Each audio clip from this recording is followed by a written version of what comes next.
Vamos a entrar en esta etapa en la que se suele decir que la mujer se torna aún más sabia. Ya es sabia durante su vida, pero aún se torna más sabia y se torna más sensible y se torna más capaz de comprender y de aconsejar. En muchas culturas, la mujer, tras la menopausia, es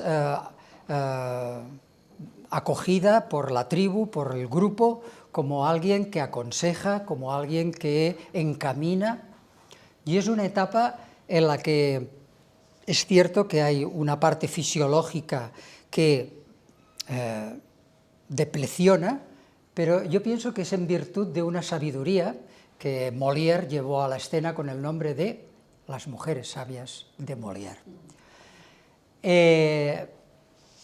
Para mí la menopausia, tengo a mi esposa, con quien vivo muy feliz muchos años, que me ha dado muchísimo y que nunca se lo agradeceré porque es una magnífica compañera de camino.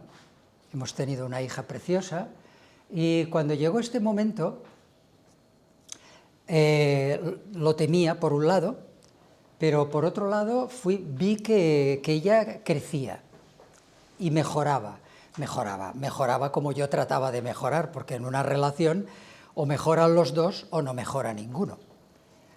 Y me llamó poderosamente la atención esa capacidad de tolerancia, esa capacidad de enfocar las cosas desde otra perspectiva que a mí me ha aportado, ¿no? Mucho. Luego también con la gente más joven, con mi propia hija o con otros que a veces se acercan a hablar con ella, pues es una mujer que la tienen muy en cuenta, ¿no? No sé si os pasa que tenéis también diferentes grupos y ámbitos donde os relacionáis. Ella ha hecho un pequeño grupo en el gimnasio y son casi 20 al final, ¿no? Y van a tomar algo, o se encuentran o celebran un cumpleaños, y ella es la alegría de la huerta, mi mujer, con sus 64 años. Y nada más, comentar de entrada esto, la importancia que tiene la menopausia, que es como perder una serie de funciones para ganar otras de un nivel muy superior. Ya hemos puesto la sirereta. Cambios hormonales en la menopausia. Los primeros cambios hormonales van a verificarse sobre todo a nivel de, bueno, ya sabéis, menopausia es el último episodio de regla con más de 12 meses de largaria, de amplitud, en el que, como mucho, se mancha un poco y ha desaparecido prácticamente el sangrado menstrual. Mientras que el climaterio es el conjunto de acontecimientos que acompañan, tanto psíquicos como funcionales, a la mujer posmenopáusica, climaterio.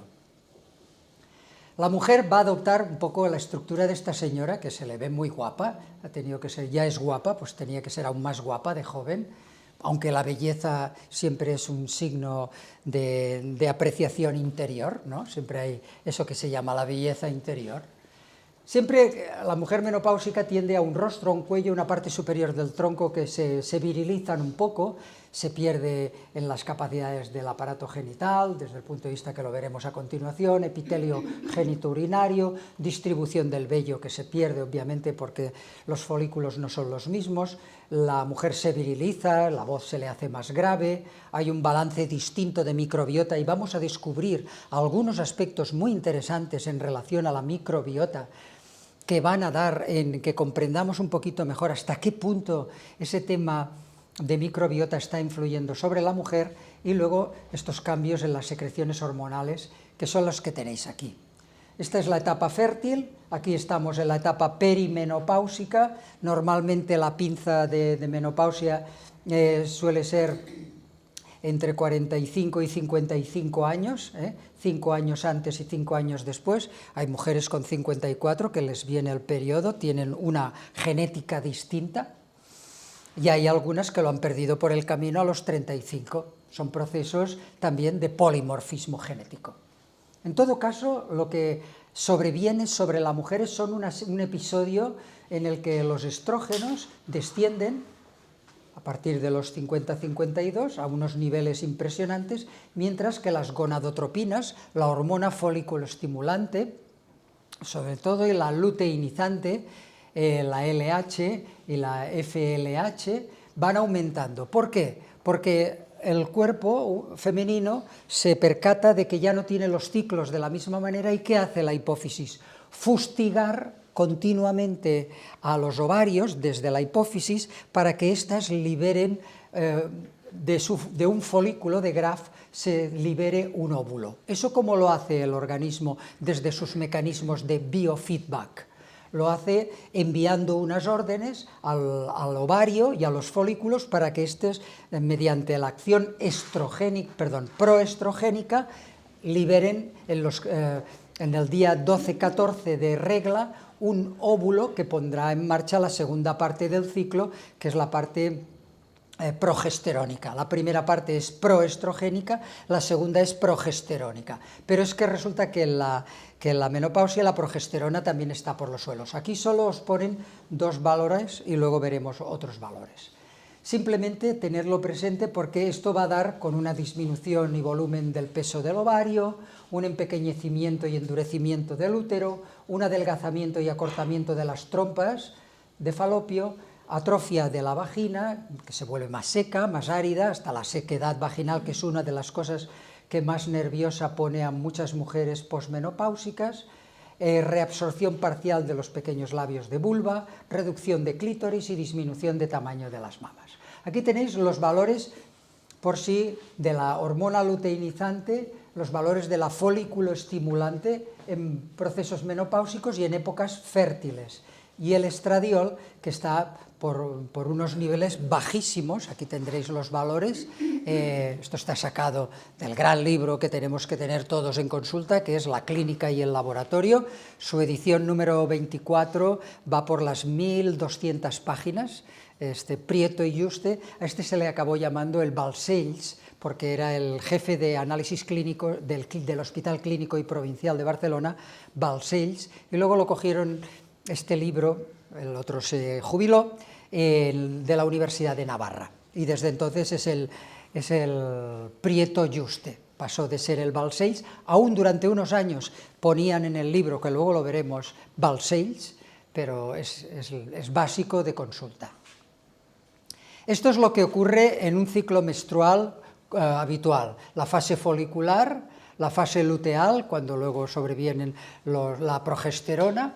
Durante el embarazo, la progesterona se mantendrá súper elevada, la progesterona amarillo se mantendrá elevada durante todo el proceso del embarazo, y en la transición menopáusica habrán picos, que es durante estos picos donde se ocluyen buena parte de los últimos folículos, cientos, miles quizá de folículos, y cuando tiene lugar esa ofuscación de los folículos de Graf es cuando hay una afusión de estrógenos al medio sanguíneo, y es cuando la mujer tiene sofocos, ¿vale?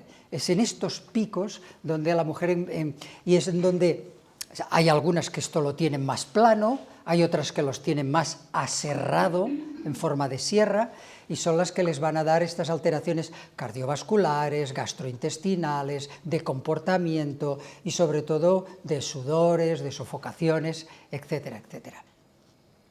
En un pequeño planning de cómo la edad va afectando a todo el sistema glandular, tenemos la reducción del número de folículos en el ovario, que se van ocluyendo, que son los responsables de estos picos estrogénicos, luego la reducción de los niveles hormonales en inhibina y estradiol, también son 2 hormonas muy importantes. Luego la pérdida e inhibición de gonadotropinas, que serían la LH, FSLH, porque están aquí, ¿veis? De gonadotropinas serían todo lo que serían los estrógenos, Y en cambio hay un incremento de la hormona folículo estimulante, de la luteinizante, que desde la hipófisis siguen dando input a los ovarios para que liberen algo de lo cual ya no disponen, porque se les está acabando la vida, digamos, entran en una muerte hormonal, una pérdida de función hormonal. Hay un disturbio, una alteración del eje hipotálamo-pituitaria-ovario, como hemos estudiado, y hay también finalmente un fallo en desarrollo del endometrio y ciclos menstruales irregulares, que dan Vosotros sabéis que la endometriosis es más de la etapa fértil, pero también hay en el periodo también menopáusico algo de endometriosis, que estudiaremos más adelante. Entonces, todos estos procesos van en relación a hipófisis y pituitaria, como van dando estas órdenes, hasta que se produce este envejecimiento gonadal. No sé, ¿tenéis alguna pregunta? Esto supongo que la parte fisiológica la tenéis igual de clara, más o menos, que tampoco hay que ser ginecólogo, ¿eh? Entraríamos en una valoración de menopausia y microbiota. Fijaros, esto es bastante nuevo y creo que tiene su interés trabajarlo. Fijaros cómo van descendiendo los niveles premenopáusicos de microbiota, sobre todo el balance Bacteroidetes firmicutes, y cómo van bajando estos niveles de enfoque del microbioma en menopausia, perspectiva actual, cómo en la transición o premenopausia descendían a niveles abismales y luego ya se mantienen bajos todo el tiempo. Todo esto da con esta alteración de la microbiota. Microbiota son las bacterias, microbioma son los genes de las bacterias, el conjunto de genes, que es elevadísimo, y como finalmente todo esto desciende hasta una línea prácticamente plana que da con una menor, bueno, en este caso los cambios en el microbioma pueden estar asociados a un incremento o un decrecimiento también de ácidos grasos de cadena corta, propionato, acetato, butirato, o a sobrecrecimiento de sulfuro de hidrógeno, que entonces podría dar en un SIBO por sulfuro de hidrógeno, o pérdida de lactobacilos con pérdida de pH, y entonces ¿qué tenemos? Tenemos la famosa hipocloridria, acordaros. ¿Cómo detectar en un paciente si hay hipocloridria? Método casero, sabéis lo del bicarbonato, ¿no? ¿Sí? Una cucharadita de bicarbonato o dos, rasas, un medio vaso de agua, y si al cabo de un minuto, minuto y medio no hay un erupto, y aparece el erupto a los 3 o a los 4, o no aparece erupto, hipocloridria, ¿vale? Este es el que reaccionará bien si le dais un poco de vinagre de sidra de manzana. En cambio, el que hace hipercloridria, le dais 2 cucharadas de vinagre de sidra de manzana y esto le arde. Prueba casera. Vale, hemos entendido un poquito todo este campo y aquí veis el estudio que se hizo con prebióticos y probióticos, donde se dice que las mujeres posmenopáusicas pueden aumentar la absorción intestinal de calcio, previniendo así la osteoporosis. Se asociaría con un menor riesgo de cáncer de mama e hiperplasia endometrial. Se refiere a intentar dar suplementación y una mejora de la microbiota, ¿eh? La mejora de la microbiota también reduciría la inflamación gingival con sangrado y periodontitis menopáusica. Afectaría beneficiosamente a múltiples factores de riesgo cardiometabólico como obesidad, que vamos a hacerla al final haremos un pim pam pum fuego, al final hablaremos de obesidad, ese gran tema en la mujer posmenopáusica, ¿eh? Yo tenía una profesora un poco brutica de dietética y nutrición, seguro que vosotros la conocíais quizá a través del programa Vivir con Salud, la doctora María José Rosselló. Debe tener ahora 84 años, 85. Se marchó a Andorra, allí le pagaban muy bien, ya está muy mayor, pero ella siempre decía, cuando llegas a la menopausia hay 2 caminos, o te secas o te ajamonas. No, o te amojamas, decía las 2 palabras. Y entonces tienes un 10-20% de esta mujer que está velleta, que está viejecita, secall, que está seca, que está delgada, ¿verdad? Que no se sabe qué es peor, ¿eh? Porque conviene tener algo de carne cuando se llega a este periodo para que los huesos estén más protegidos. Esto es lo que se dice. Como siempre, en terapia, el equilibrio, la homeostasis. Ni mucho, ni poco, siempre buscando el punto medio. De los cambios de la microbiota tenéis este otro estudio de revisión de cómo afectan los probióticos, que dice que desde entonces estudios han demostrado modificaciones en la microbiota intestinal o cutánea en el curso de diversas enfermedades que han sugerido efectos positivos de ciertos probióticos. Por lo tanto, Cada vez hay más estudios que así lo demuestran, que ayudan en el campo de que la microbiota su regulación es un gran campo de ayuda. ¿Por qué? Porque si hay disbiosis vamos a tener problemas en el descenso de la densidad mineral ósea, problemas óseos. Si hay disbiosis va a haber todo lo que sería el cáncer de pecho en modelos animales está incrementado también por alteración de la microbiota. Vamos a tener un siguiente proceso con las periodontitis y los sangrados de encías. Aquí la coenzima Q10, hay que recordarlo, hay muchos estudios que aumenta el tono gingival, la coenzima Q10. El actino complex lo lleva, pero hay que tomar dosis altas. Ahí sí que hay que tomar de quizá pues 100, 200 microgramos día de coenzima Q10 para mejorar las periodontitis y los sangrados gingivales. Y luego también obesidad, hipertensión, daño endotelial, dislipidemia, colesterol, triglicéridos, hiperinsulinemia, que estaría relacionado con la resistencia a la insulina, que esto es una plaga actualmente, una verdadera plaga. Y ya para acabar, esto redundaría finalmente en obesidad y factores de riesgo cardiometabólico, y finalmente pues la posibilidad de tener una hiperplasia endometrial, que será un tema que veremos. Estos son todo un poquito el cuadro que podemos pintar de afecciones en la mujer posmenopáusica por efecto de la disbiosis. No sé si hay alguna pregunta o esto queda bastante claro y queda cada vez más demostrado. El producto de referencia es Profluorocomplex con el Rhamnosus, el Casei y el Plantarum, que son tres de los que veis aquí, de los principales que se han investigado para esta microbiota. Profluoro va a presentar el Rhamnosus, el Casei y el Plantarum, una cápsula por la mañana y a la noche, así no nos peleamos con ningún nutricionista, porque siempre hay los partidarios de la mañana o los partidarios de la noche. Entonces, bueno, aquí tenemos que muchas veces mañana y noche es un buen momento para tomar Profluoro. Profluoro, que a veces cuando hay una necesidad de sembrar, de abonar, damos el fibro, pero puestos a hacer una lectura nítida de lo que deberíamos dar con el probiótico, solo sería el preparado Profluorocomplex. El Reuteri no está aquí, ¿no? El Reuteri no está. Ellos apostaron por el Rhamnosus. La ventaja del Rhamnosus es que tiene la habilidad de transformarse en todos los lactobacilos que necesita aquella persona. Por eso el estudio casi está más. El Reuteri más para SIBO, para Helicobacter, es uno de los que se está aplicando con mayor éxito. Aunque ya sabéis que todo ese campo nos da muchos dolores de cabeza, porque hay muchas recidivas, porque no todo el mundo se cura, porque vuelven y vuelven y vuelven a volver.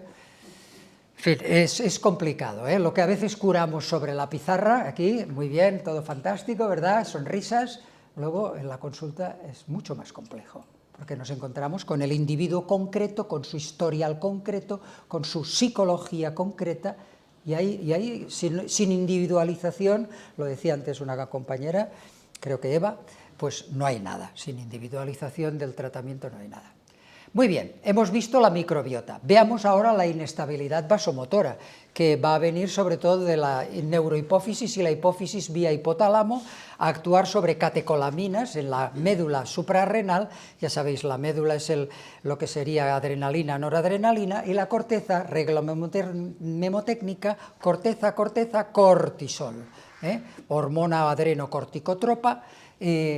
Estas sofocaciones van a provenir precisamente de esta hiperactividad provocada por la ofuscación de los últimos folículos, pero que viene determinada por esta función hormonal, que acaba incidiendo sobre el metabolismo de catecolaminas, adrenalina, noradrenalina, y por tanto también de las prostaglandinas, de las endorfinas, de la neurotensina, etcétera, etcétera. Tenéis aquí los conceptos.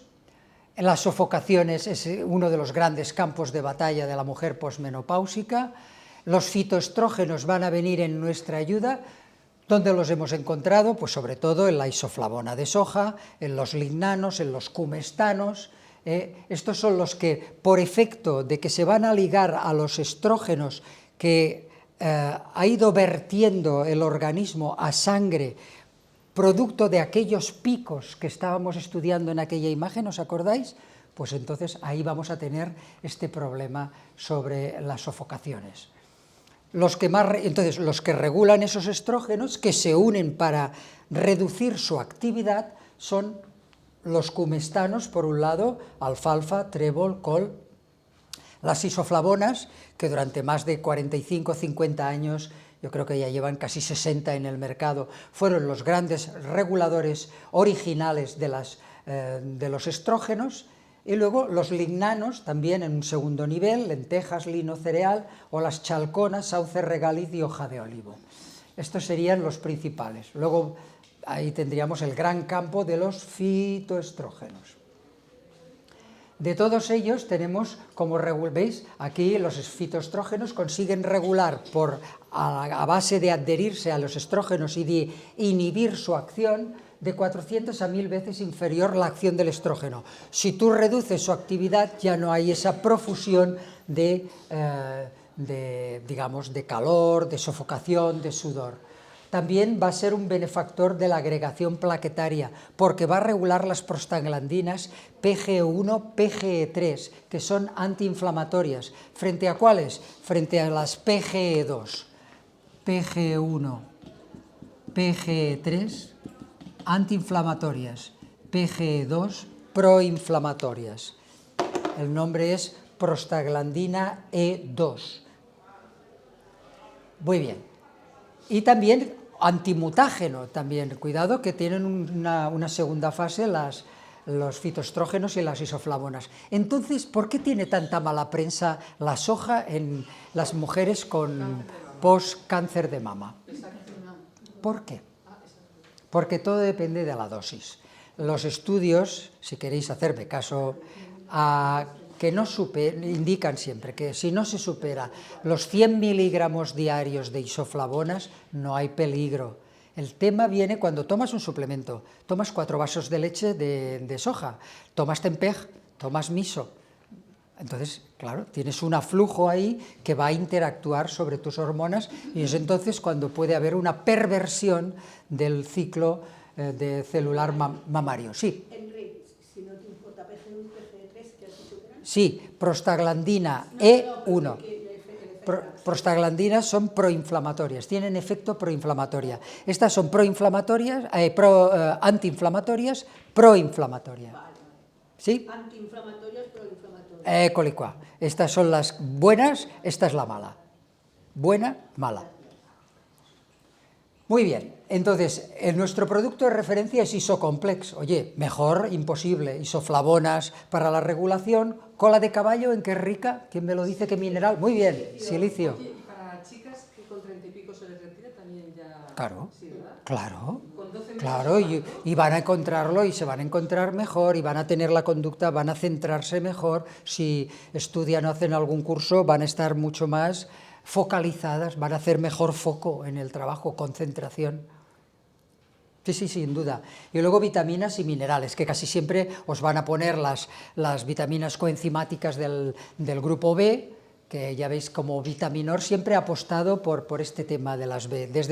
Desde la primera concepción de los preparados, a mí me pareció una de las cosas más interesantes que tiene el laboratorio, por este tema de la parte coenzimática interna de la célula.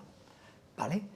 Bueno, ahí tenéis el iso con la cola de caballo, la salvia, que sería la gran amiga de la mujer. En la antigua Grecia la salvia era la gran amiga de la mujer, las semillas de soja ricas en isoflavonas, el complex B y el zinc como regulador neurohipofisario.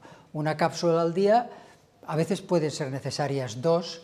Bueno, y entonces, pues bueno, ahí tenéis diferentes aspectos que pueden ser de ayuda. A veces los homeópatas, para regular junto con esto, dan Actaea racemosa.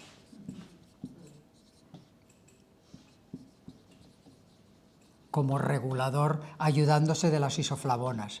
5,7,9-CH, una dosis media. La Lactaea racemosa podría ser uno de las reguladoras.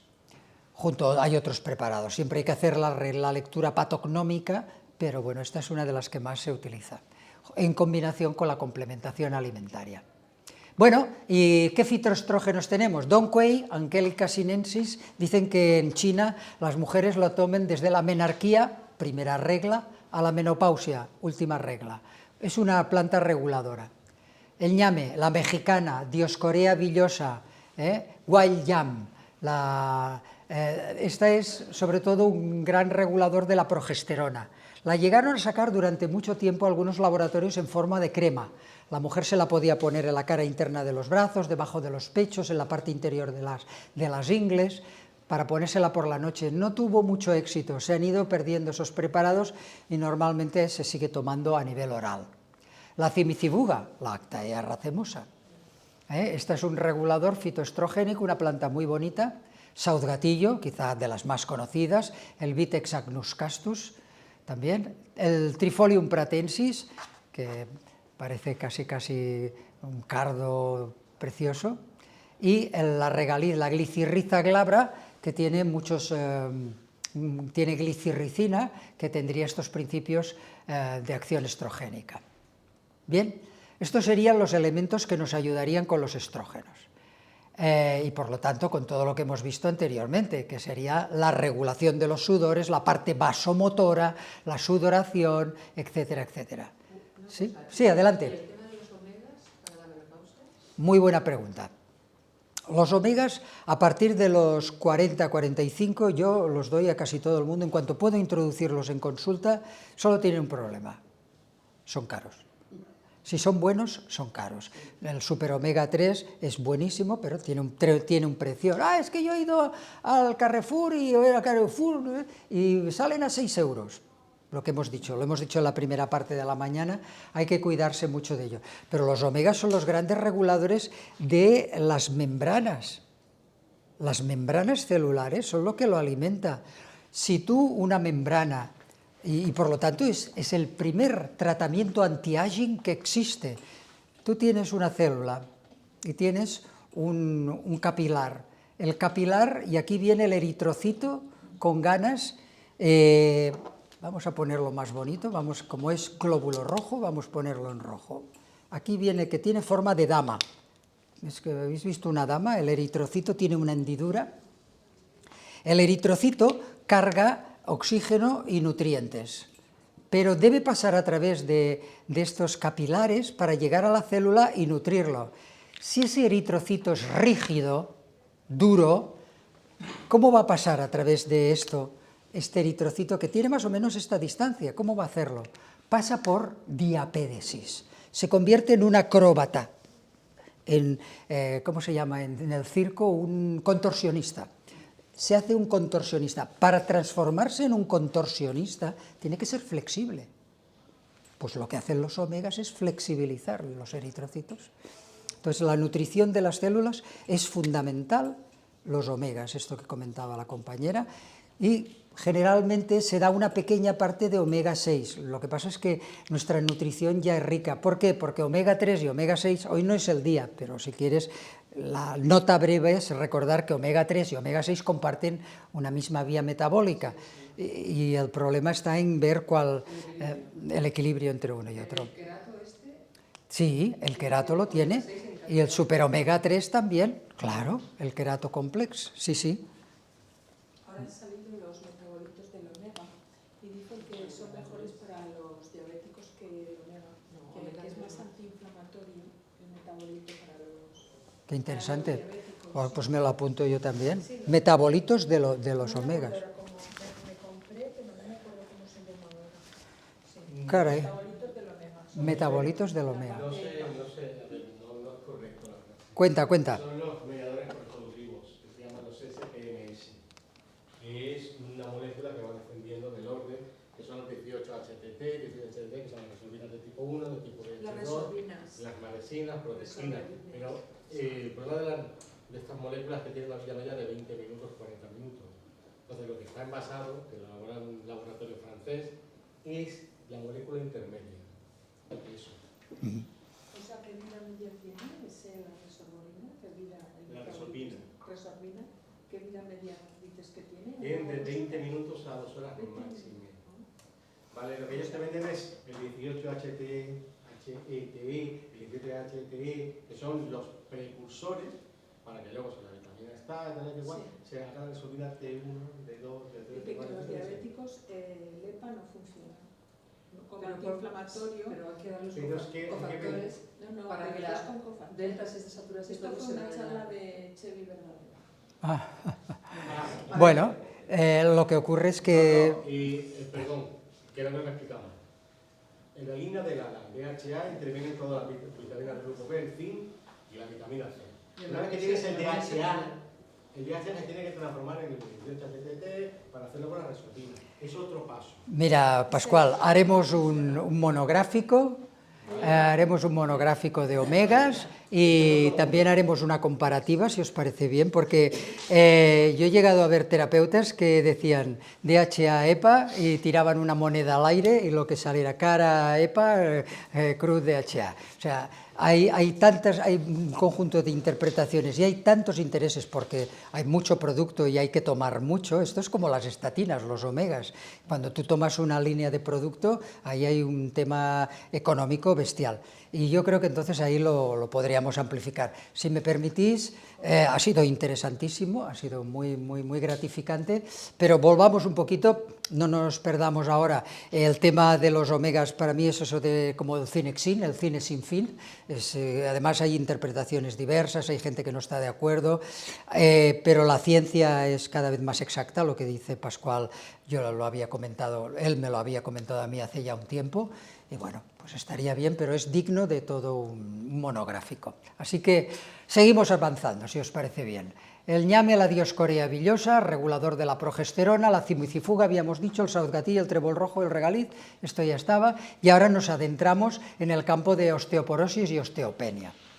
Mujeres posmenopáusica con problemas de alteraciones de la paratormona por degradación de las paratiroides y por lo tanto de reducción de la calcemia a nivel del organismo que genera descalcificación, osteopenia y en definitiva finalmente de la osteopenia a la osteoporosis. Marcadores, ya sabéis, dentro de los grandes grupos de marcadores, aquí antes de que me hagáis la pregunta de cómo se verifican las famosas radiografías y tal, tenéis el método tradicional, que es el método DEXA, absorciometría de rayos X de energía dual. Este es el DEXA, uy, perdón, lo siento, Ana. A ver, el DEXA es el number one, es el habitual de la seguridad social, luego te van a poner una especie de verificación sobre el cual en columna vertebral, luego te lo hacen también a nivel del trocánter de fémur, te hacen dos posiciones y miden ahí, cuando está en la línea roja, miau, osteoporosis, línea amarilla, osteopenia, línea verde, correcto.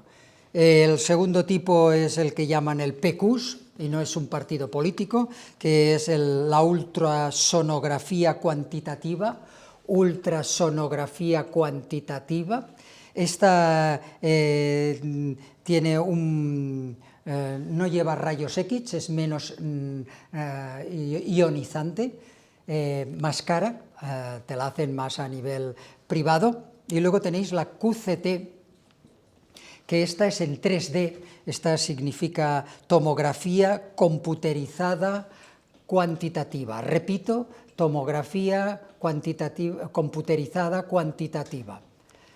Por si acaso, vuelvo a repetir, el DEXA sería absorción de rayos X de energía dual, el PQS ultrasonografía cuantitativa y el QCT sería la tomografía computerizada cuantitativa. Esta requiere más ionización, más irradiación, pero es la más exacta de todas. 3D. Dime. Ahora hacen con calidad del hueso. Calidad y ¿También? calidad, sí. Caray, La hacen pues tú ya vas más solamente lejos. en un sitio de aquí de Barcelona. En Zaragoza no la hacen. Madre mía. Pues tomad nota, también con calidad Ese del laboratorio hueso. este que está enfrente del Hospital Sagrada Familia. ¿Cómo se llama? No me acuerdo. Hospital Sagrada. Y te hacen la calidad y la cantidad. hueso, te miran también la calidad. Oh, caray, madre mía. Bueno, los datos generales los sacaban hasta hace poco de la fosfatasa alcalina, que como os decía es un marcador de osteoblasto, de destrucción ósea, la osteocalcina también, la C-terminal telopéptido, aquí tenéis los valores, los tendréis en el PDF, o la N-terminal telopéptido o la hidroxiprolina urinaria, que esta se puede medir en orina y también da una idea del aflujo de calcio, la pérdida de calcio a nivel urinario. Entonces, aquí tenéis los valores de densidad normal, los de nivel bajo o la presencia directa ya de osteoporosis en estos niveles séricos, en suero. El producto que nosotros vamos a dar aquí es un producto que tenga una relación de 2 partes de calcio por 1 de magnesio, es el producto Minerocomplex, que lo vamos a ver, no sin antes hablar de los famosos Advanced Glycation End Products, los productos finales de glicación avanzada, que son los que van a dar precisamente en proteínas caramelizadas, las famosas collagen cross-linking, reticulación de colágeno, las proteínas se caramelizan, de alguna manera intervienen sobre el hueso, quitándole buena parte de su calidad a nivel de osteoblastos. Digamos que el hueso tiene una situación constante de reposición que van realizando unas células que se llaman osteoblastos, del griego blastos, construir.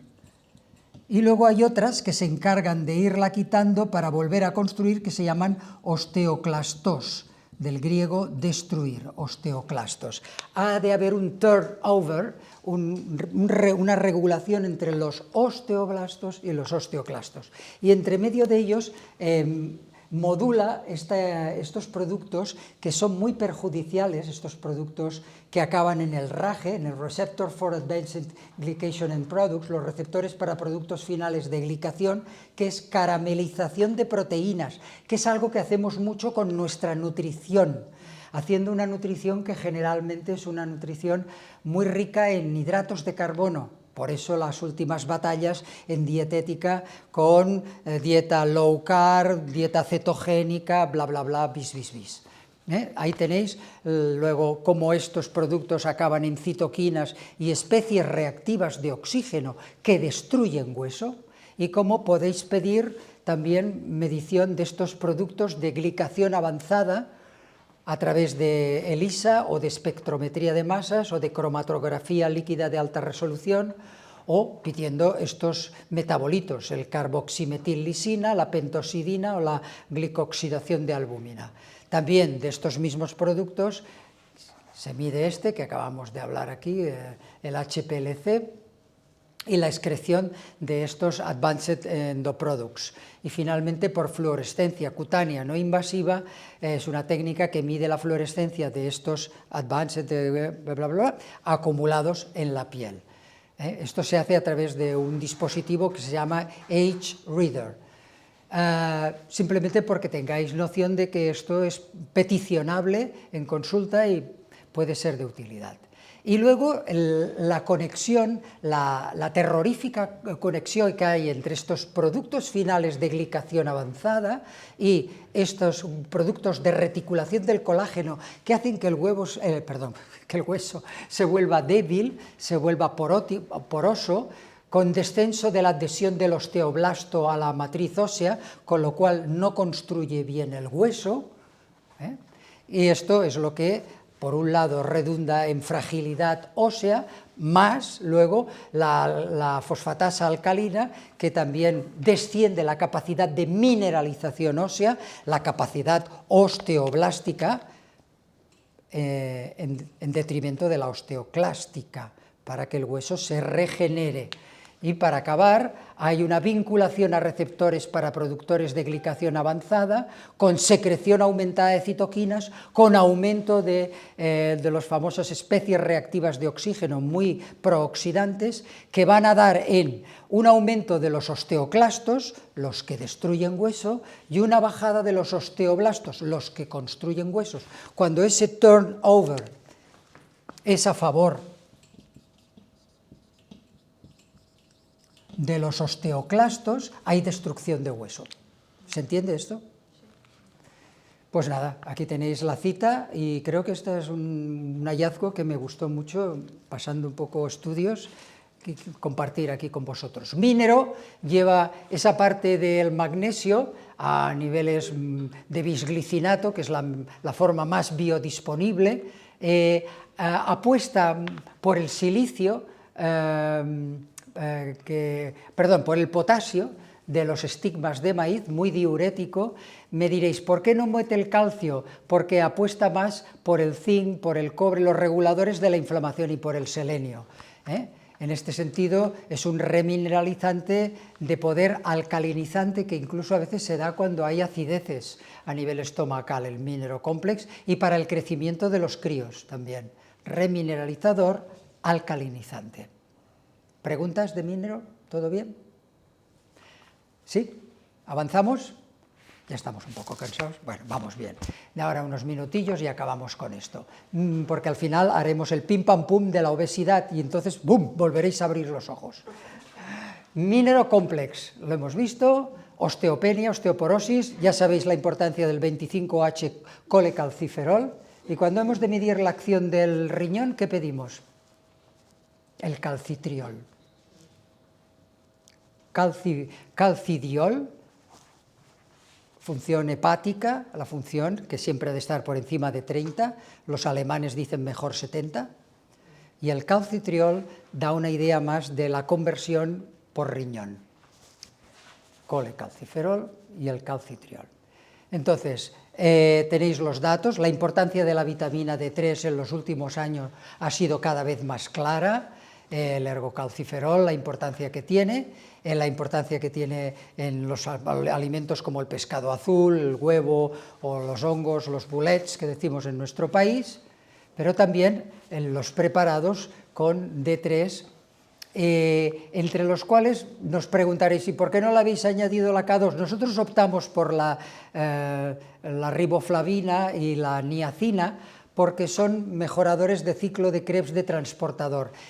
En conclusión, una persona que toma una alimentación suficiente, en principio, con algo de queso de buena calidad, o con tofu, tempeh, natto, la natoquinasa también, que toma una alimentación con huevo, que toma niveles de K2 que ya están como tal menaquinona, no necesitan necesariamente la K2, pero sí que es cierto que en la bioregulación la K2 da las instrucciones adecuadas para que el organismo deje el calcio en el lugar apropiado y no en el interior de lo que sería el ámbito de la íntima de la arteria, ¿no? El elemento que recubre la arteria. Entonces aquí tenemos la necesidad de la D3, la K2, aquí lo que os he explicado de que no todas las personas lo necesitan, nuestra apuesta por la B2, B3 y el gran cuadro de cómo la provitamina D3 deriva a través de los rayos ultravioletas B y a través sobre todo de la proteína transportadora de la vitamina D y de los metabolitos intermedios de la 1-hidroxilasa a 1,25-hidroxivitamina D, que es la que nos miden en sangre, y cómo finalmente esto redunda en funciones no esqueléticas, pecho, colon, riñón, páncreas, todos los niveles, y homeostasis mineral a nivel de intestino, absorción de calcio, reequilibrio de osteoblastos, los que construyen, activación de osteoclastos para que hagan sinergia, reabsorción de calcio, y luego veis la influencia del riñón en la unión de este metabolito. El FEGF es el factor de crecimiento del fibroblasto, y como este llega a influir hasta en las paratiroides, que son las responsables de la paratirina, que a su vez es responsable de la gestión del calcio. ¿Vale? Pues baja la vitamina D, sube la parafermona. Sí. Compensas con D y baja la parafermona, se normaliza, yo ya lo he visto. Correcto. Una pregunta, la K2, en el laboratorio donde yo lo miro, pone a partir de 200. ¿En qué laboratorio? La K2, Eurofins. Vale. Me pone que a partir de 200. El Eurofins era el antiguo LAPCO, ¿no? Sí, sí. Sí, LAPCO. LAPCO. Entonces, intento preguntar cuál es el máximo y no me saben decir nada. Porque yo he estado tomando un probiótico, me he hecho después del probiótico y estaba disparadísima de K2. Porque la K2 la producimos en el intestino, por la bacteria. Sí, correcto. Yo voy a hacer la prueba de tomar vitamina D3 con K2, después de años de tomar la vitamina D sola, me la miré con K2, me miré la analítica y estaba disparadísima de K2. Pasé unos meses, me miré la K2 sin probióticos y ya estaba pues, a 300 o 400. Si es a partir de 200, eso lo considero normal. Pero claro, estaba a 1300 tomando probióticos. Qué interesante esta aportación. ¿Cuál es el máximo? No te sé decir, cada laboratorio tiene esos niveles. Porque uno te marca un nivel, sí que te puede decir el del calcidiol, que los alemanes prefieren tener 70 y si tienes 90 no se asustan y dicen bien, bien, bien. Ya sabes que la vitamina D3, huesos, tensión arterial y sistema inmunitario, pues que es básica. Nos creímos que no, que era la A. La A de vez en cuando hay que dar algunos chorritos porque es la de las mucosas. La última analítica de vitamina D ha sido un niño de 15 años a 14 solo de vitamina D. Caramba, Está, caramba. Pues ya estaba raquítico casi o tenía problemas. Es que a mí me dicen, es un niño, digo, pues míraselo y lo comprobarás. Más que un adulto, el que más bajo he encontrado. Sí, sí. De vitamina D. Debía tomar comida chatarra, como dicen en Latinoamérica. En Latinoamérica, Luviola, en América comida chatarra. En lugar de basura chatarra. Estupendo, pues oye, una aportación muy interesante, ¿eh? Acordaros de lo que la compañera Ángels nos ha dicho, de la D, enseguida también te regula la calcitonina. Genial. Pues D3 complex, D3 con la B2 y a su vez con la B3. Si te tomas la de la seguridad social, no pasa los receptores, no pasa la célula y te queda en la sangre. Entonces te haces análisis y ves unos títulos altísimos de vitamina D, a mí me pasó. Y entonces me hice la vitamina D por TDTs y me salió bajísima. Y es por eso, porque el hidroferol, que venden en farmacia, sí, sí, el Deltius, el hidroferol. Ese problema, que no pasa a la célula, no pasa al interior. Por falta de Y a mí cofactores. me salió altísimo y digo, uy, qué bien, qué bien. Me lo hice en TLTs, que lo hacen por otro procedimiento, y realmente estaba bajísimo. Caramba. A mí me enfadó muchísimo la doctora cuando yo le dije que no me lo tomaba porque había yo checado que no hacía nada. Sí, no hace nada. Bueno, se me enfadó que me dijo que no le daba la gana de mirarme en el análisis la vitamina D, puesto que yo le había dicho que no me tomaría el hidroferol. Desde que nosotros no sacan el pinche, chica. Genial. Y tanto. Además tú tomas buen queso y tomas algo de soja también, pero queso sí, de buena calidad. Pues ya está, ya tienes cubierta la menaquinona. Porque además si viene de Aragón, buenos quesos. Vale, vamos a la hiperplasia quística de endometrio. Quiero hacer una puntualización, estamos ya enfilando en la recta final, ¿eh? Enseguida ya veréis que viene la obesidad. Ya veréis cómo abrimos todos los ojos. Normalmente la hiperplasia quística de endometrio viene en etapa... Dinos. Que a ti no te hace falta ningún tratamiento de... Ay, pobre de mí. La hiperplasia quística de endometrio se sucede más habitualmente en épocas fértiles, pero también hay una hiperplasia en mujer posmenopáusica por una disfunción hormonal, y esta es la que tratamos aquí. Hay una reducción estrogénica grande que da en un 20%, un 15, un 20%, en una posibilidad de hiperplasia quística de endometrio, que muchas veces quieren hacerlo por solución quirúrgica, pero que tiene tratamiento dietético nutricional. Vamos a ver un poco por dónde lo enfocamos. Generalmente la hiperplasia viene por una anovulación crónica, eso obviamente en la menopausia ya es un hecho fisiológico, no hay ovulación, pero también por obesidad, por terapia hormonal con estrógenos. Muchos ginecólogos hace 30 o 40 años habían inducido problemas de útero a sus propias mujeres con la terapia de sustitución hormonal. Edad avanzada, predisposición genética, los polimorfismos, siempre los polimorfismos. enfermedades metabólicas, la enfermedad de Lynch, que puede indicar un proceso de cáncer de endometrio, pues un tema coagulatorio relativamente grave. Y dice, ¿por qué es importante? Porque puede ser precursora de un cáncer posterior. Y ahí tenéis un poquito el síndrome de ovario poliquístico, la de Lynch, la diabetes, sobre todo los temas de azúcar y de hidrocarbonados, la resistencia a la insulina, el exceso de hidrocarbonados. Tenemos que pasar cada vez más a una dieta más proteica y siempre contemplando los 3 niveles, ¿no? Ejercicio, gestión del estrés y nutrición óptima, las 3 bases de la alimentación, de la salud. Sin eso no hay nada. Y luego a nivel de regulación de los estrógenos, volvemos a tener, estos ya los hemos visto con anterioridad con sus fotografías, ahora miramos el hisopo, que es así de bonito, con estas flores de color azul, el romero, el rosmarino officinalis, el tomillo, el thymus vulgaris, y el mijo de sol, el Litospermum officinale, también magníficos reguladores, serían reguladores de la hiperplasia. Nosotros, en este periodo, pero pongo esta nota aquí, está especialmente indicado cuando endometriosis se manifiesta antes de la menopausia, pero puede ser de ayuda junto con esto que hemos comentado hoy de los omegas, junto con Lactaea racemosa, también puede estar indicado para esta regulación. ¿Y ahí qué metemos? Metemos el Vitex, el hinojo, que también es regulador hormonal, menos conocido. El hinojo también se daba tiempo A para la mejora de la lactancia en algunas ocasiones, como infusión.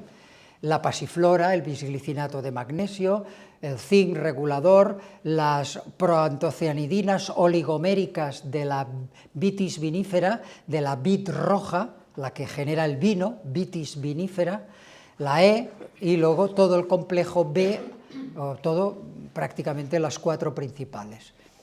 Dime. El hinojo se daba en los tiempos míos, se le daba Para la subida de leche. Lactantes. ¿Verdad? Sí, sí, para que tuvieran más leche. Y tanto. Un regulador hormonal interesantísimo y que las abuelas sabían dar en el momento apropiado, poco como nos ha dicho Monse con lo de la melisa, que ha sido muy divertido esta mañana. Perdón. Este es para la pre, ¿no? Premenopausia. Sí, mejor en premenopausia, cuando todavía hay algo de sangrado menstrual. Pero bueno, en fin, puede ser de ayuda. Yo lo cito, pero con ese apunte, ¿de acuerdo? Venga, vamos al apartado de riesgo cardiovascular, que cuando llegáis las señoras a los 45-55, os igualáis con nosotros, los hombres, en alteración de infartos, problemas cardiovasculares graves. Hasta entonces estáis más protegidas que nosotros los hombres. A partir de esa edad estáis igual a disposición de la alteración cardiovascular porque sube el LDL oxidado, porque podéis medir y pedir la ApoE, la homocisteína sérica, aquí tenéis los valores, que esto ocurre a partir de que avanzamos sobre esas edades comentadas, 45-55 años en la mujer. También tenéis los datos de triglicéridos, colesterol. Los buenos endocrinos norteamericanos siempre dicen no hay que preocuparse tanto con el colesterol en edades entre 20 y 60 años, 200 más la edad, 200 más la edad, si te pasas de ahí hay que preocuparse. Y si haces dieta cetogénica, puedes estar a 400 perfectamente, mientras tengas la ApoE correcta y el balance HDL-LDL, los que hacen cetogénica, los que hacen dieta con grasas, están protegidos, y si no, porque los esquimales no tienen infarto de corazón. Están comiendo todo el día grasas, ¿no? Que tienen los niveles de omega 3 y los tienen equilibrados. Mueren de otras enfermedades porque es un clima horrendo, es un clima, claro, pero desde ese punto de vista están más protegidos. Vale, aquí tenéis los datos, los conocéis mejor que yo, simplemente son datos del libro que os hemos comentado, la clínica y el laboratorio, están sacados de ahí. ¿Nosotros con qué regulamos esto? Con la levadura roja de arroz. En realidad es el arroz rojo, se fermenta con una levadura y luego se muele ese arroz, y por eso dicen levadura roja de arroz, pero en realidad es arroz rojo fermentado por una levadura. Y esa es la que es rica en monacolina K, la monacolina K, que es la que regula la hidroximetil glutaril coenzima A reductasa, que es la que de alguna manera genera la grasa. Fijaros ahí, este dibujo me parece fantástico. Y mira qué sencillo, ¿eh? El LDL venga a dejar el colesterol y el HDL a llevárselo. Es un dibujo muy explicativo. Y luego los principios de las monacolinas, reconocido por la EFSA desde hace más de casi 20 años, fijaros, 2006, casi 20 años, clarísimo, que regula también los niveles de colesterol. Luego, sabemos que la monacolina K no deja de ser una estatina, y las estatinas, ¿qué hacen? Interactúan sobre el músculo, pudiendo generar rhabdomiólisis, destrucción de músculo. ¿Cómo se evita esto? Aportando coenzima Q10, que es el gran protector del músculo. ¿Y para qué se da sobre todo la coenzima Q10 a grandes dosis? ¿Vale? ¿Qué es el corazón? Habéis dicho, un músculo. Regula los canales del potasio y del sodio, por lo tanto también es regulador de las rampas, los calambres, ahí el calcio, el magnesio, el minero. Coenzima Q10 consigue evitar los efectos tóxicos, y luego la molécula de homocisteína. ¿Qué es la homocisteína? Es una molécula muy mala. ¿Por qué? Pues porque normalmente el interior de una arteria funciona como una pista de hielo. En una pista de hielo todo fluye, ¿no? Las pistas de hielo. La homocisteína convierte el interior, la íntima de la arteria, en pistas de velcro. ¿Comprendéis? En una pista de velcro, ¿qué pasa? Que cualquier cosa se queda enganchada. Ya tenéis el trombo. Cuando se arrastra y llega aquí, ¿qué tenemos? Un ictus. Y si viene aquí, un infarto. Vale, lo digo porque son... adelante. Una pista, como has dicho, de hielo. La otra, de velcro. Velcro, eso que utilizamos. El velcro, sabéis quién lo inventó, ¿no? Fueron unos alemanes o suizos que, hartos de ver los zarcillos que habían en los Alpes, a que se quedaban cogidas las cosas, dijeron, coño, si esto lo ponemos en un tejido con otra cosa que se pegue, pues tenemos un cierre prácticamente perfecto. Y de ahí vino. Sí. Está en un libro muy bonito que os recomiendo, que se llama Serendipia, que son todos los descubrimientos que tuvieron lugar, buscarlo en internet, Serendipia, por casualidad, aparente casualidad. Serendipia, descubrimientos por serendipia. Yo tengo el libro, me lo regaló mi hija las navidades pasadas, porque lo hablábamos un día en la mesa, porque mi cuñado, que es catedrático de bioquímica de la Universidad Central, me lo recomendó, y entonces lo hablábamos la familia y ella me lo regaló. Y está llena de pequeñas joyas de conocimiento, de descubrimientos, muy interesante. Vale, aquí tenemos finalmente el riesgo y sobre todo la vía de la metionina y de la homocisteína. Cuando falta B12, B6, B9, metiltetrahidrofolato, se aumenta la homocistonuria, pista de velcro. ¿Y qué hace la homocisteína? Disminuye el óxido nítrico, aumenta la LDL oxidada, que es la mala. Lo peor no es el colesterol, sino el colesterol oxidado, la ApoE-ApoA.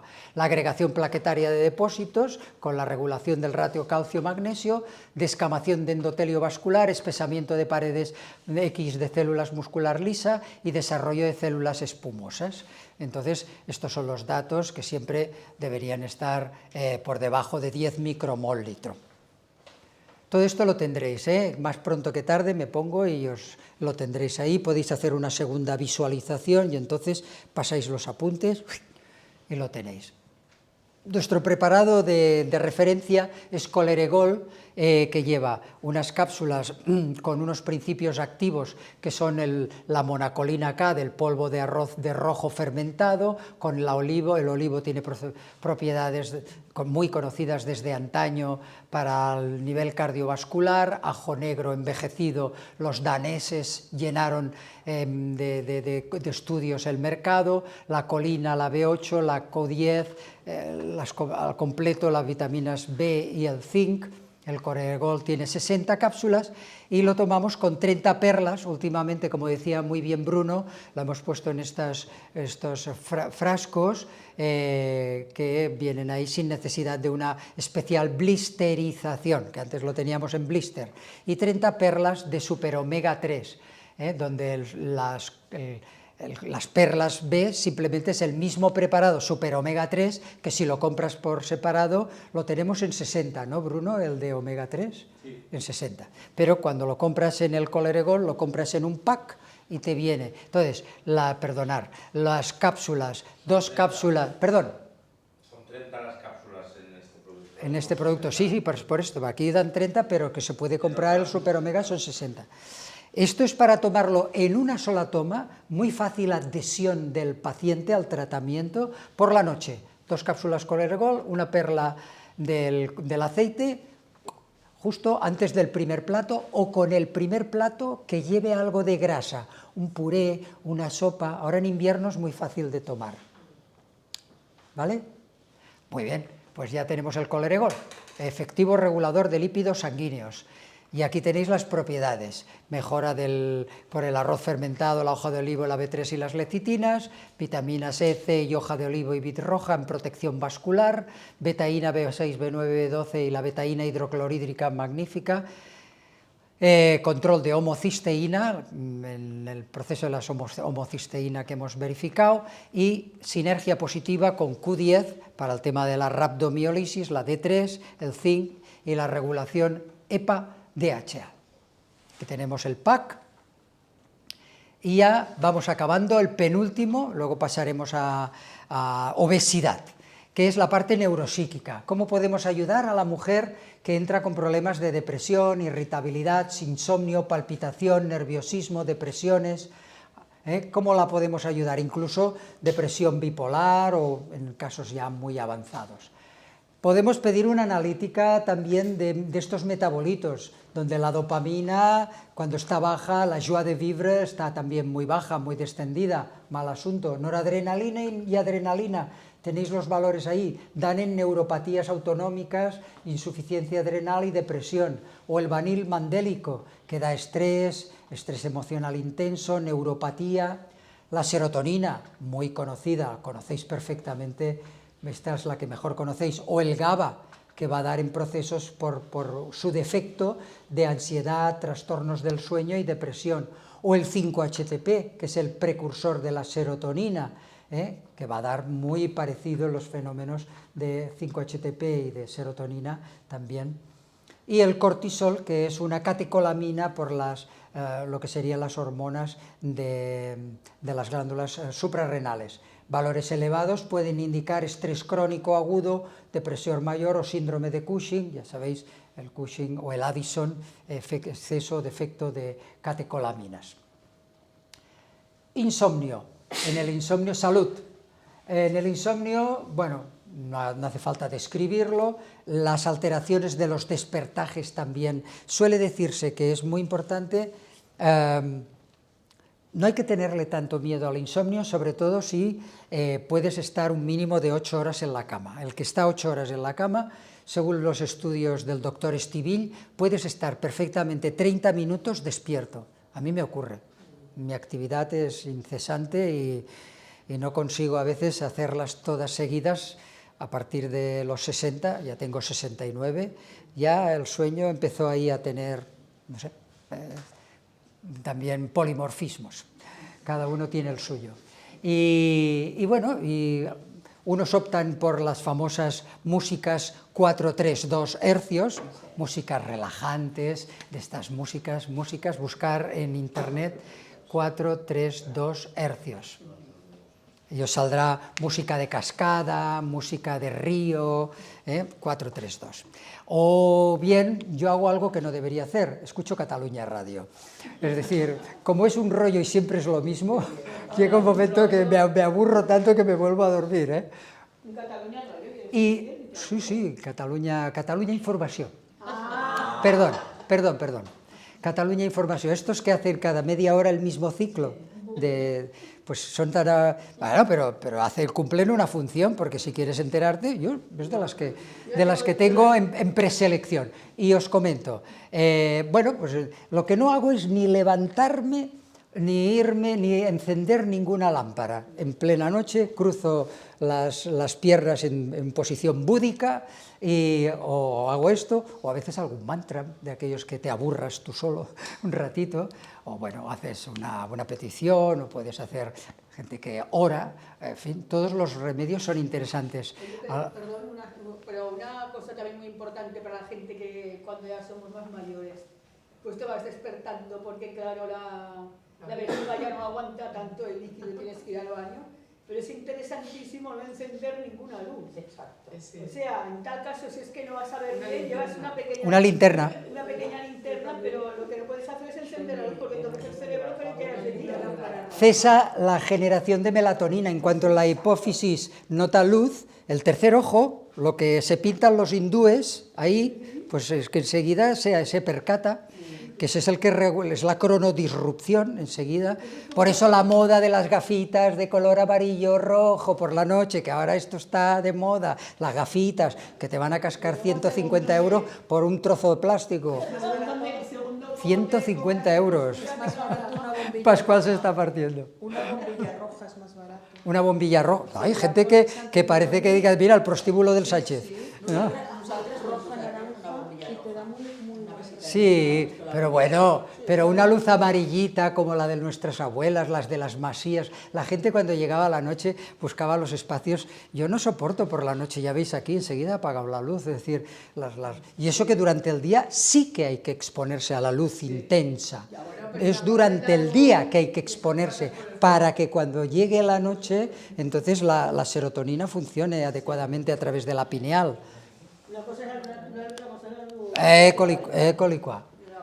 Bueno, total, las plantas que las conocéis mejor que yo, y también conocéis la parte no activa de la marihuana, el CBD, el cannabidiol. Nosotros no lo tenemos.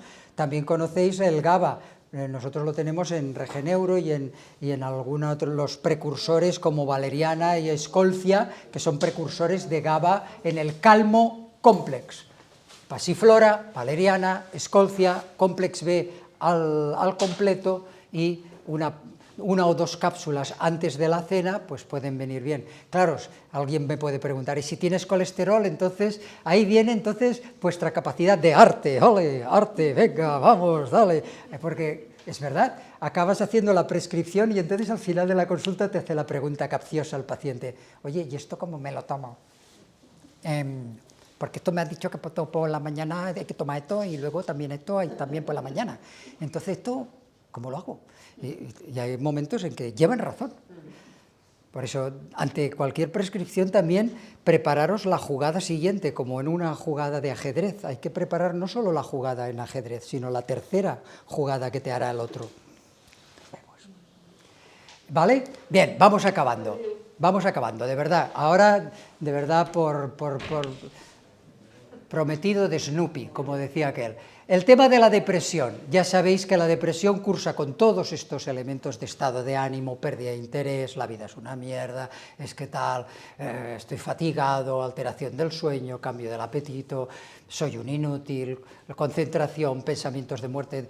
Bueno, según el DMS-5 de la Escuela Americana de Neurología, podemos tener un trastorno depresivo mayor, este es grave, pues la mayor parte de ellos necesitan también atención psicológica, el persistente o la distimia, el trastorno afectivo estacional y el bipolar, que también es grave.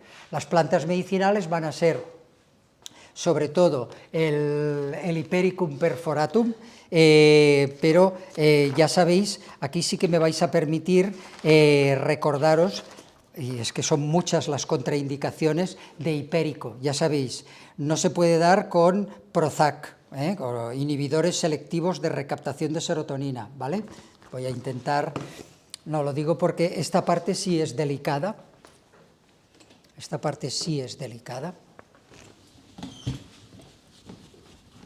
y conviene, aunque lo sabéis mejor que yo, y en la práctica naturopática siempre nos tenemos que acabar mirando las interacciones y las contraindicaciones de los preparados, ¿vale?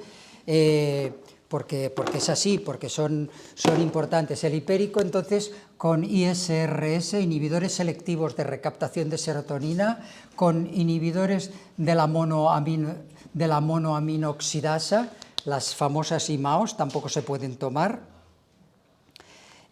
Bueno, cualquier planta, embarazo, lactancia y niños, cuidado, cualquier planta, embarazo, lactancia y niños, vale. Aparte de eso, hierba de San Juan, os comento luego temas de hierba de San Juan, perdón, sí, también sí hay que ir con cuidado con esto, con exponerse al sol mucho rato porque podéis tener manchas y puede generar fotosensibilidad. Puede generar fotosensibilidad, podemos tener problemas con inmunosupresores, con broncodilatadores, con anticoagulantes,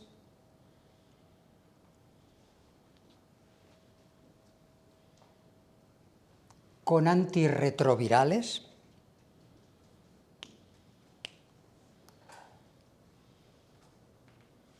y con heteróxidos cardiotónicos, digoxina, heteróxidos cardiotónicos.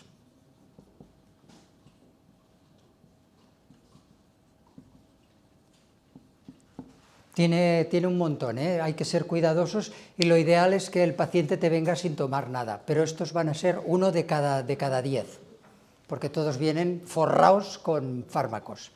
La lavanda tiene interacción con sedantes, barbitúricos, antidepresivos.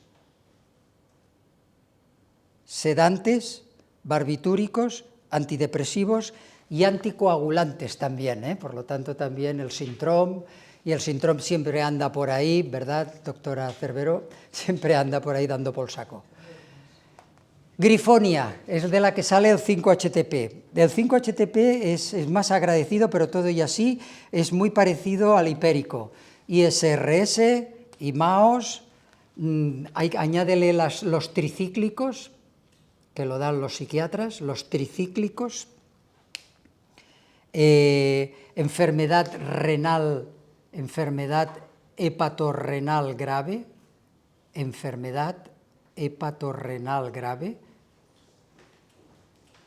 vamos acabando, el 5-HTP, y también trastornos psíquicos graves, del tipo bipolaridad.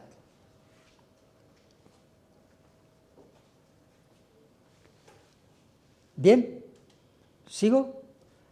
Ginseng. El ginseng contravenido con hipertensión arterial. Esta es de cajón, pero siempre es importante. Y también con irritabilidad excesiva. El ginseng, de todas maneras, es el ginseng, el euterococo tiene una acción más suave porque su acción es una saponina. El ginseng coreano son ginsenósidos que son mucho más potentes, este es más suave, presenta estas alteraciones, hipertensión, insomnio, ansiedad y algunas enfermedades cardíacas. Otras os las podéis buscar, ya sabéis que simplemente ahora tenemos la ayuda de la IA, pero estas son las principales. El azafrán, el Crocus sativa, tiene muy pocas contraindicaciones. De hecho, con otros antidepresivos, hay que cuidar cuando das otros antidepresivos, no dar a la vez el azafrán. Omega 3, a nivel emocional, estos son los antidepresivos, y a nivel emocional, el omega 3, sobre todo, contraindicación con antiagregantes y con anticoagulantes, porque puede tener efecto sumatorio, agregantes, anticoagulantes. Magnesio, interacción con antibióticos y bifosfonatos. Los bifosfonatos se dan en las osteoporosis. bifosforatos, el magnesio, a altas dosis. Estamos hablando de que esto habría que hacer muy el bestia. Diuréticos también podría influir. Y anticoagulantes a muy altas dosis.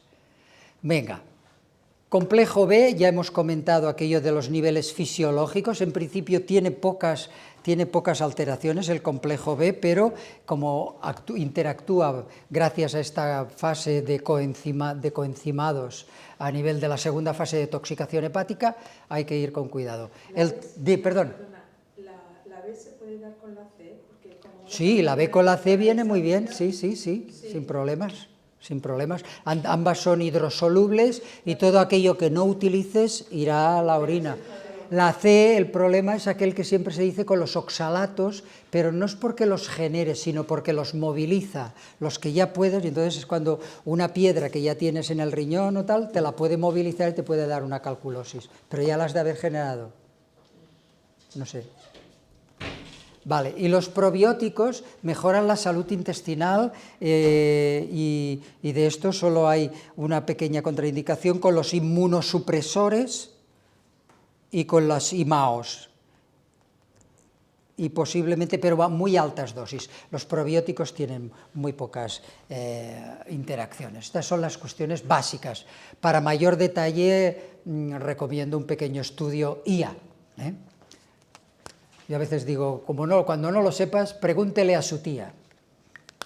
Oye, lo que ha dicho el profesor de la exposición al sol, que también para las personas que padecen de corazón, la medicina clásica les manda el Trangorex, que tampoco les deja exponerse al sol. Sí, también, sí, correcto. Pero Y aquí también fotosensibilidad con el hipérico, sí. yo diría que el Trangorex es un arma De doble filo. de cañón, pero que se carga a la gente. La preciosidad del hipérico perforatum y el azafrán. Venga, hipérico complex, hipérico, complejo B, una cápsula al día antes del desayuno y quizá, si necesitamos, estamos muy depres, otra por la noche. Tripto complex, ya lo hemos verificado, no hace falta repetirlo, con el extracto de grifonia 5-HTP directamente a intestino o el triptófano vegano que nos permite la síntesis de alanina. Y la estrella, y con esto acabamos. Ganancia de peso. ¡Ay! Me he vuelto, como decía Monse, ¿no? O te secas o te amojamas o te ajamonas. Bueno, este es el tipo más de obesidad que va a desarrollar la mujer posmenopáusica, ¿vale? Entonces, el problema estriba en que para tratar la ganancia de peso hay que hacer dieta, sí o sí, más que dieta, aprender a alimentarse, disociada, separando hidratos de carbono de proteínas, hipocalórica, baja en calorías y equilibrada. Hay que hacer ejercicio, el ejercicio no es negociable. Hay que tomar suplementos, como veremos ahora, que regulen los quemadores de grasa, los de la diuresis, la tiroides, sistema nervioso, y que regulen la glicemia y la actitud mental, muy importante, de autopercepción y autoconciencia corporal. Pero el elemento central de esto que le llamo yo el parchís de perder peso es el punto central. Aquella mujer que va a la tienda dietética, nena, dame algo para quitarme el peso, y al año que viene va y dice, nena, dame algo para quitarme el peso, pero ya luego, ya de esta segunda vez que me has dado, ya no lo pierdo más. ¿Por qué? Porque el producto que le había dado era un diurético, y había perdido agua, no había perdido grasa. Hay que perder grasa y no perder músculo. El mayor patrimonio con el que podéis llegar a los 60, 70 años es con una masa muscular elevada, importantísimo, porque ¿qué hay en los músculos? Las mitocondrias. Y las mitocondrias son el secreto de la energía. Una persona con mucho músculo tiene energía. Una persona que se va quedando, aquella que decíamos, la dona menopáusica, se calla, pues tiene pocas mitocondrias. Y entonces encontraremos tres grandes tipos de problemas, y con esto vamos acabando, de origen hormonal, de origen circulatorio o de origen metabólico. Las de origen hormonal verán la grasa en la cintura y bajando por las piernas. En las de problema circulatorio todavía descenderá más, como lo que proponía el compañero Manuel Río, que baja hasta abajo y con problemas de varices. y con reducida actividad metabólica, donde se junta lo uno y lo otro. Esto. Vamos a verlo en los 3 pasos, muy cortito. Origen hormonal. La oligoterapia regulatoria es el zinc-cobre, como lo sabéis por las diatesis de Menetrier, y los reguladores hormonales van a ser el tripto y el meno por la generación de buenas hormonas. El tripto ya lo hemos visto, no lo vamos a repetir, el meno ya lo hemos visto, con el sauzgatillo, hinojo, pasiflora no lo vamos a repetir. Los componentes del meno son este hinojo, este sauzgatillo, este hinojo que comentaba hace poco Elena con mucho acierto, que se lo daban hasta las mujeres cuando les subía la leche, regulador hormonal, qué bonito el sauzgatillo y qué hermoso el hinojo, que además qué gusto tiene. 2. Por problemas circulatorios, manganeso, cobalto, azufre, y a nivel circulatorio el tripto, y aquí Eduard me va a dar en el testuz, pero el básculo nos lo acaban de retirar. Disculpas, no tenía la noticia adecuadamente registrada. Pido disculpas. Aquí hay un problema de obesidad venosa con grasa fría y también pueden acumular grasa en brazos. Pero bueno, buscar plantas como el rusco o el castaño de Indias. Seguramente lo repondremos. Aquí damos de nuevo el tripto plus o tripto más complex, ya visto. El básculo tenía el castaño de Indias y la vid, pero lo volveremos seguramente a buscar en su momento, ¿veis? Este es el castaño de Indias, precioso, hay verdaderos bosques en España, en Soria, hay mucho castaño de Indias. La vid roja, la vitis vinífera, para la regulación con los antocianósidos, polifenoles y flavonoides. Y luego, y el último, y vamos acabando ya, ahora sí, por reducida actividad metabólica. Aquí tenemos que dar más, porque la obesidad va ganando todo el organismo. Entonces damos tripto, actino para los nervios, draíno para el hígado, yodo para activar la tiroides y floro para mejorar la microbiota. Aquí cada maestrillo tendrá su librillo y tendréis que verificar o testar. Aquí hay un problema de obesidad heredada con posible hipotiroidismo o alteración endocrina. El tripto vuelve a salir. El actino ya lo habíamos visto con los adaptógenos, que ya lo vimos. El draíno nos va a mejorar la parte de gestión hepática, ya lo hemos visto esto, coleréticas y colagogos. Y el profloro, la parte de la microbiota para combatir las disbiosis, que esto lo hemos visto. Finalmente, el profloro es el gran producto que nos va a ayudar a mejorar microbiota, la inflamación, la endotoxemia metabólica, el tema de composición de grasas por proliferación de macrófagos tipo 2 proinflamatorios sobre macrófagos tipo 1 antiinflamatorios, y la disfunción de barrera intestinal. Yodo complex para activar la tiroides, para mejorar la vía de la fenilalanina se necesita también yodo, con coenzima Q10, con magnesio, con L-tirosina. Y estamos acabando, ahora sí, que he abusado de vuestra confianza. Los anexos. Los anexos son todos los protocolos que hemos ido viendo, los tendréis al final del texto. Yo sí que tengo aquí, yo sí que me lo he imprimido, siempre me gusta ir a los... Entonces tendréis al final todos los protocolos con todas las preparaciones y es lo que Bruno luego, con una labor de orfebre, coge y también cuelga como protocolos en las... Pero este no se podrá colgar, porque este lo haremos por YouTube, ¿verdad, Bruno? Verdad, pero lo podemos mandar en la... No, y yo lo mandaré, no, yo os lo mando en el PDF, viene al final del PDF, si está incluido, si no, no estaría aquí. Vale, el PowerPoint lo tengo pasado a PDF. Y veis aquí los de la inmunidad invernal, los de la menopausia, ya los hemos visto, perdón, ay, que se me ha ido, y luego tenéis los protocolos de ganancia de peso, hormonal, circulatorio y metabólico con los preparados. Vale, yo creo que con esto, como decía aquel, con esto y un bizcocho, aquí tenéis alguna bibliografía. Este es el libro de Juste y de Prieto, de 1200 páginas, la 24ª, la clínica y el laboratorio, y veis, se sigue llamando Balcells, que es el generador de esta obra que tiene 30 o 40 años de antigüedad, está editado por el Sevier. Y luego aquí de la Arponen es la microbiota idiota, que además de ser un libro inteligente es un libro divertido, algunos libros de un servidor, que también podéis solicitarlos aquí, y ya está. Venga, disculpar que me he pasado 40 minutos. ¡Ay, qué bien, qué alegría! Bueno, un placer, de verdad.